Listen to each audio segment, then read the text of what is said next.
Hiraya ng Bayan.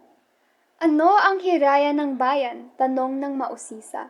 Ito ay paggalang sa mga dalubhasa at di paglipat ng mga Pinoy sa lupa ng mestizo at mestisa, kung saan ang tao'y bukang isip sa pagbabago ng karinyosa at kaligtasan laban sa palibhasa at gahasa.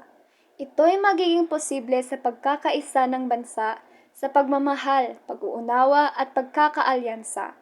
Ang hirayang ito'y sa ating umaasa, kaya't sabay tayong magbansa at ipaglaban ng mabisa, para bansay lilipad tulad ng makulay na mariposa. Hiraya ng bayan ay bansang may garantiya. Magsasaka man lamang o may-ari ng kumpanya, bawat isa'y kailangan para sa daloy ng ekonomiya. Mataas man ang sahod o 1,000 kada buwan, trabaho ay trabaho na may mapaghamong daanan. Kahit lahat ng manggagaway dapat alagaan, mabigyan ng nararapat na karapatan at huwag idaya. Kahit sino ka man, galang ay kailangan, dahil hindi lamang ekonomiya ang kanilang tanganan, kundi pati ang tagumpay ng ating bayan at ang liwanag ng kinabukasan. Hiraya ng bayan ay bansang may tugon.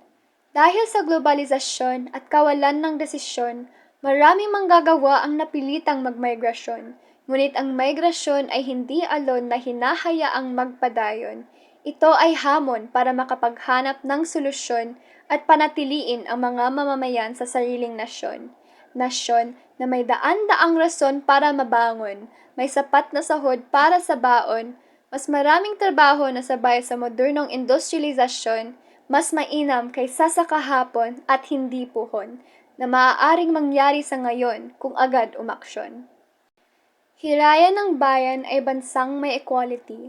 Lalaki, babae o kasapi ng LGBTQ community, sila'y hindi dapat inuuri sa paniniwala ng dati. Pati babae kayang maging bayani, ang lalaki ay maaaring mahinhin at sino man ang pwede nilang mahalin. Magkaroon ng budhi at huwag magbingi-bingi, kawalan ng diskriminasyon lamang ang hinihingi. Matagal na silang nakatali at hapdi, kaya't sa panahong gusali na may makabagong pangyayari, unawain, tanggapin at maging sanhi sa kanilang mga ngiti. Hiraya ng bayan ay bansang nakalulugod, bansang may garantiya, equality at tugon. Kaya't hanggang matupad ang bansang nakalulugod, hindi ako mananatili sa tabi para manood.